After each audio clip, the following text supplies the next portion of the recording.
ആ മൊഴി കൊടുത്തായിരുന്നു. മൊഴി കൊടുത്ത് അവരെന്നെ മാക്സിമം കൺഫ്യൂഷൻ ചെയ്യാൻ നോക്കി.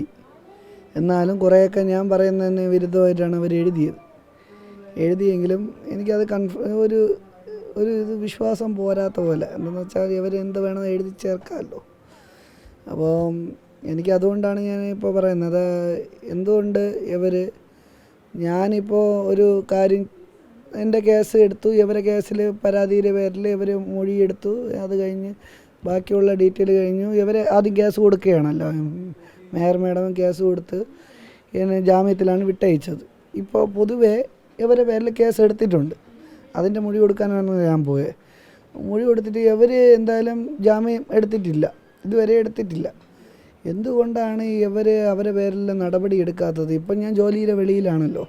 അതേപോലെ സ്വാഭാവികമായിട്ട് ഈ 5 പേരും ജോലിക്ക് പോകുന്നുണ്ട്, പൈസ ഉണ്ടാക്കുന്നുണ്ട്. ഇപ്പം എൻ്റെ അവസ്ഥയെന്ന് വെച്ചാൽ മോനെ ഇതാ സ്കൂൾ തുറക്കുന്നു, ഈ സ്കൂളിലെ ഫീസ്, യൂണിഫോം തയ്ക്കുന്ന, പിന്നെ ബാക്കിയുള്ള ഡീറ്റെയിൽ കാര്യങ്ങൾ അറിയാമല്ലോ. ഒരു സ്കൂളിൽ ചേർത്ത് കഴിഞ്ഞാൽ സ്കൂളിലെ ചിലവുകളും കാര്യങ്ങളും.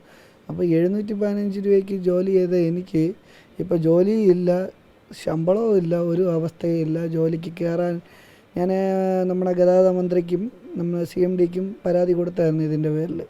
എന്നിട്ട് അവിടെ നിന്നും ഒരു റിപ്ലൈ വന്നിട്ടില്ല. ഈ ഒരു കേസ് കിടക്കുന്നതിൻ്റെ പേരിൽ അവർക്ക് ജോലിയുണ്ട്, അവർ വലിയ ആൾക്കാരായതുകൊണ്ട് അവർക്ക് ജോലിയുണ്ട്. നമ്മളിപ്പം പട്ടിണിയും പരിവട്ടമായിട്ട് കിടക്കുകയാണ്. അപ്പോൾ അങ്ങനെ മൊഴി കൊടുത്തു, എല്ലാ ബാക്കിയുള്ള ഡീറ്റെയിൽ കാര്യങ്ങളെല്ലാം പറഞ്ഞിട്ടുണ്ട്. അന്ന് നടന്ന സംഭവങ്ങളും ഡീറ്റെയിലും പറഞ്ഞിട്ടുണ്ട്. എന്നിട്ട് അവർ അവസാനം വന്നെത്തി നിൽക്കുന്നത് അവസാനത്തെ ലൈനെന്ന് വെച്ചാൽ, ഞാൻ മൊബൈലിൽ സംസാരിച്ചു, 1 മണിക്കൂറോളം മൊബൈലിൽ സംസാരിച്ചു. അതും എൻ്റെ വേറൊരു നമ്പർ, അതിലോട്ടാണ് കോള് പോയത്. അതാരാണ് എന്താണ് എന്നൊക്കെ ചോദിച്ച് ഭയങ്കര എന്താണെന്ന് വെച്ചാൽ എന്നെ കുഴപ്പിക്കുക, ഞാൻ തെറ്റുകാരനെന്നുള്ള രീതിയിലാക്കുക. അവർക്ക് മൊഴിയെടുക്കുന്നതിനെക്കാട്ടി അർജൻറ്റായിരുന്നു. അത് മാഡത്തിൻ്റെ ഭാഗത്ത് ഒരു തെറ്റും ഇല്ല എന്ന് വരുത്തുക എന്നായിരുന്നു എനിക്ക് തോന്നിയത്. അത് സത്യസന്ധമായിട്ടുള്ള മൊഴിയായിട്ട് എനിക്ക് തോന്നുന്നില്ല. മൊഴിയെടുപ്പ് കറക്റ്റായിട്ടുള്ള കോടതിയിൽ ആ ഫയൽ ചെയ്തിരിക്കുന്ന ആ പോലെയല്ല ചോദിക്കുന്നതും, അവർ പറയുന്നത് വേറെ രീതിയിലൊക്കെയാണ്. അപ്പോൾ എന്തുകൊണ്ട് എന്നെ ഇറിറ്റേറ്റ് ചെയ്ത് ഇങ്ങനെ ഇറിറ്റേറ്റ് ചെയ്ത് എൻ്റെ വായിൽ നിന്ന് വേറെ രീതിയിൽ വന്ന് ആ മൊഴി രേഖപ്പെടുത്താനാണ്. ആ സത്യസന്ധമായിട്ടുള്ള മൊഴികളല്ല. കുറേയൊക്കെ ആണ് അവർ കൈ നിട്ടൊക്കെ ഇങ്ങനെ പറഞ്ഞ്, ഞാൻ ഡിമ്മും ബ്രൈറ്റും ഇട്ട് കാണിച്ചു, ഹോൺ അടിച്ചു എന്നൊക്കെ അതിന് വ്യക്തമായിട്ട് എഴുതി വയ്ക്കുന്നുണ്ട്. അവർ ഡിമ്മും ബ്രൈറ്റും എൻ്റെ ബാക്കിൽ നിന്ന് വന്ന് ഹോൺ അടിച്ച് ഇറിറ്റേറ്റ് ചെയ്യണം, അത് എഴുതാൻ പറഞ്ഞിട്ട് എഴുതിയിട്ടില്ല. അവർ കുറേയൊക്കെ സത്യസന്ധമായിട്ട് കുറേയൊക്കെ ഇതാണ്. അപ്പോൾ അതെനിക്ക് ചാനലിനോട് പറയണമെന്നുണ്ടായിരുന്നു. അത് തന്നെ സംശയമുണ്ട്. അതല്ലാതെ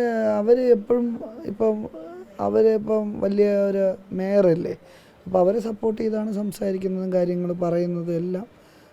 അവർക്ക് വേണ്ടിയിട്ടാണ് സപ്പോർട്ട്. ഇപ്പോൾ എൻ്റെ അവസ്ഥ ഇതാണ്. ഇപ്പോൾ മുന്നോട്ട് പോകും തോറും എനിക്ക് ഇപ്പോൾ കുറച്ച് പൈസ അന്നുണ്ടായിരുന്ന പൈസ വെച്ചാണ് ഞാൻ മുന്നോട്ട് പോകുന്നത്. അതല്ലാതെ എനിക്ക് സാമ്പത്തികപരമായിട്ട് വലിയ കുടുംബക്കാരോ അങ്ങനത്തെ ജോലി നഷ്ടപ്പെട്ട അവസ്ഥയിലും അവരിപ്പോൾ ലൈസൻസ് റദ്ദ് ചെയ്യണമെന്നും പറഞ്ഞുകൊണ്ടാണ് ഈ നിൽക്കുന്നത്. ലൈസൻസ് റദ്ദ് ചെയ്യാൻ വേണ്ടിയിട്ട് ഞാൻ തെറ്റൊന്നും ചെയ്തിട്ടില്ല. ഞാൻ വണ്ടി ഓടിക്കുമ്പോൾ ഒരിക്കലും ഫോൺ ഉപയോഗിക്കില്ല. അഥവാ ഉപയോഗിക്കണമെങ്കിൽ കണ്ടക്ടറിൻ്റെ കൊടുക്കാറാണ് പതിവ്. കണ്ടക്ടറെ കൊടുത്തിട്ട് കാര്യം എന്താണെന്ന് ചോദിക്കാൻ പറയും. അതല്ലാതെ സിഗ്നലിൽ ബ്ലോക്കായിട്ട് കിടക്കുമ്പോഴൊക്കെ ഞാൻ ഫോൺ ഉപയോഗിക്കും. അത് ബ്ലൂടൂത്ത് ഹെഡ്സെറ്റ് വഴി കൈ വെച്ച് മൊബൈൽ യൂസ് ചെയ്യില്ല. കയ്യിൽ ഫോൺ എടുത്തിട്ടുള്ള സർക്കസ് കളിക്കൊന്നും ഞാൻ ഇല്ല. ഇത്രയും ആളുകളെ വഹിച്ചുകൊണ്ട് പോകുന്ന വണ്ടിയല്ലേ.